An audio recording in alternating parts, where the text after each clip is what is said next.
Melody here. You might know me as ApplePie Movement. In today's interview with Mindy Dawn, we discuss how she has become a visual activist for the LGBTQ community, fighting for equity in the state of Georgia. So grab a piece of pie. Come on, join our conversation.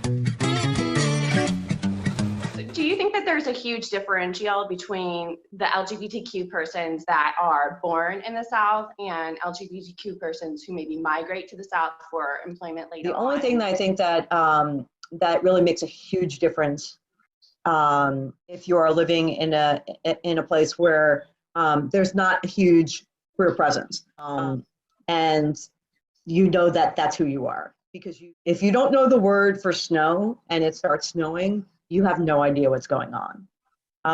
So if you don't know what being gay is, and like all the fairy tales that you've read or been read to you growing up are about this prince and this princess, then you just don't understand what the difference, the different feeling that you have inside is, and you don't know how to express it.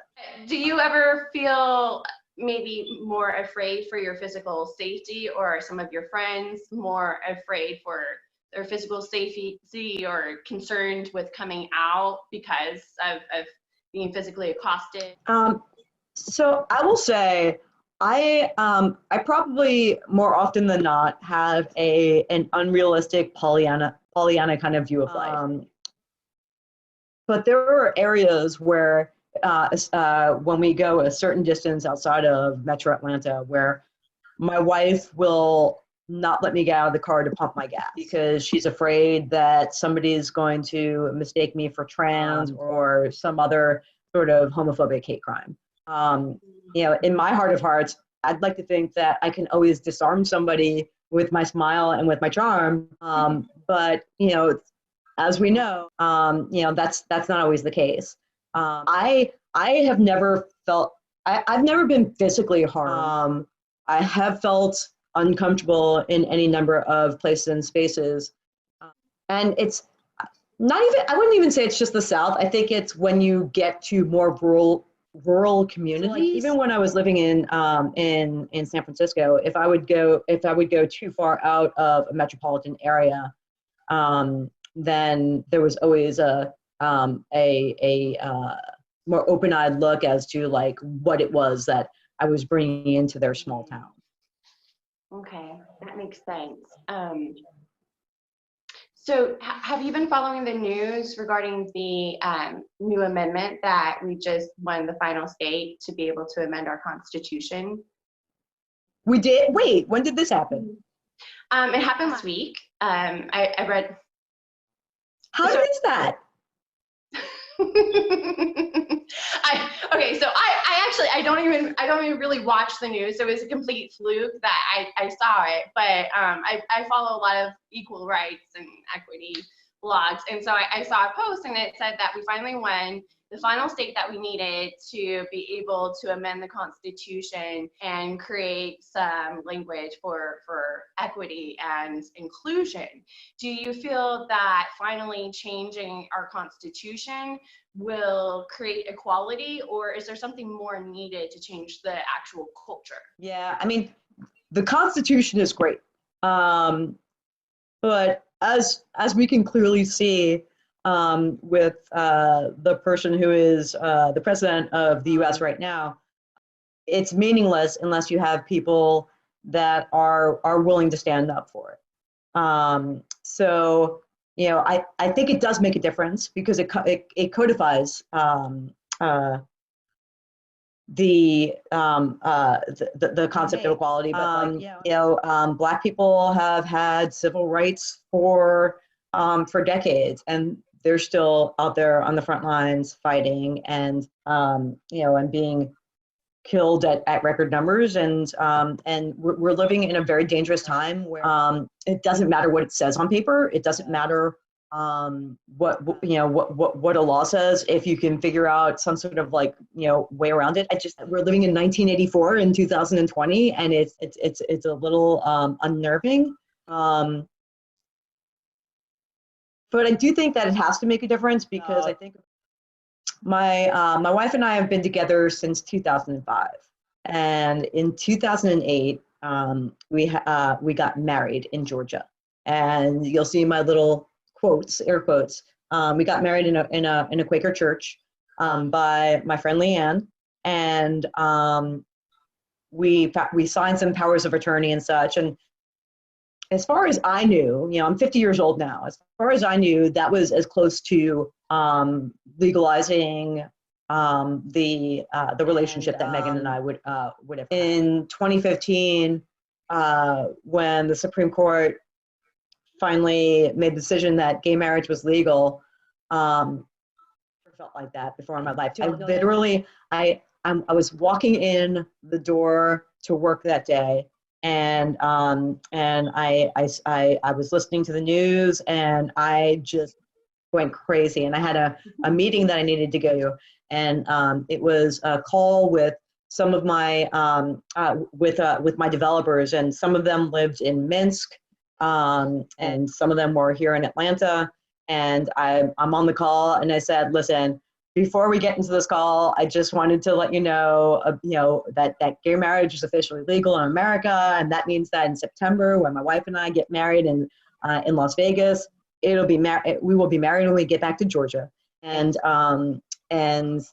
I after that call, I literally ran around that call, ran around the entire floor, like screaming at the top of my lungs, and literally skipping and like screaming that gay marriage was legal. And I did that on a number of different floors, and some of the floors, like, people were literally on their feet clapping.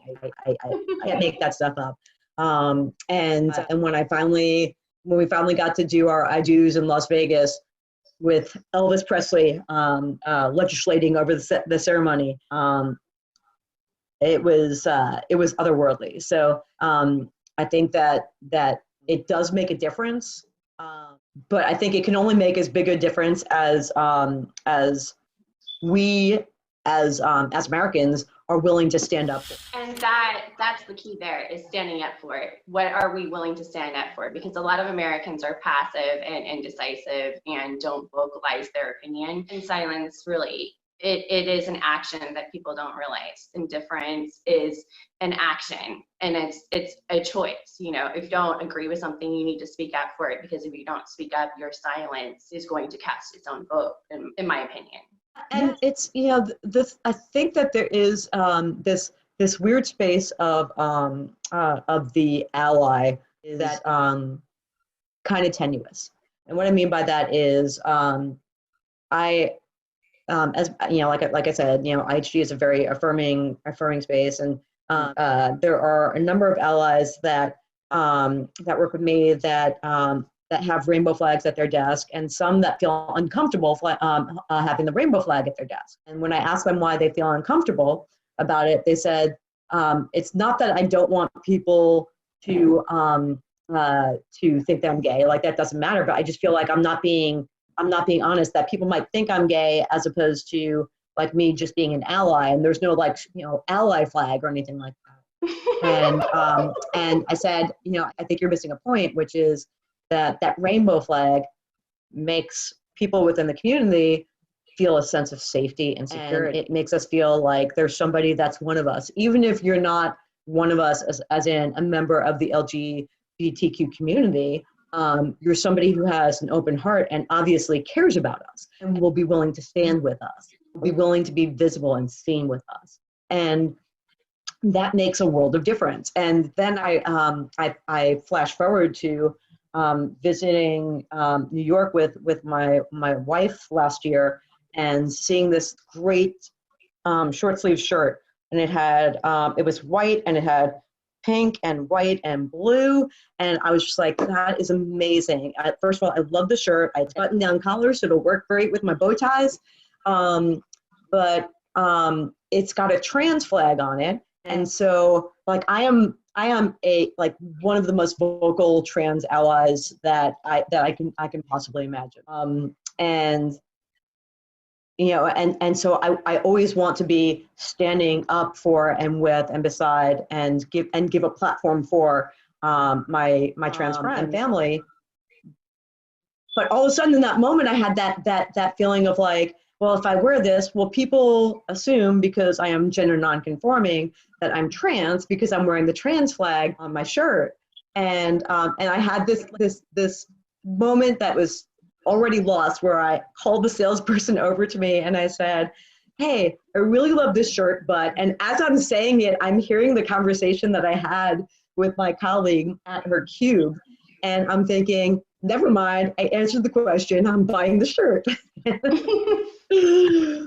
So I understand that, like, that ally space of like, is it okay for me to have an equal sign on the back of my car or a rainbow flag on the back of my car if I'm not lesbian or bisexual or queer or trans or anything? And it's absolutely okay, because nobody's able to identify you except for you. Only person that knows what your identity is. Nobody knows that I am what my pronouns are, what my, like they don't know anything about who I am by seeing me on my face.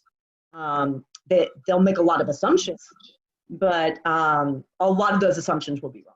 So everybody, thank you so much for joining us for another ApplePie Table Talk. We'll look forward to seeing you again. Thank you, Mindy, for being our guest. It was great getting to know you and spend some time together. We'll look forward to seeing you again. Thank you, Melody. Had a great time.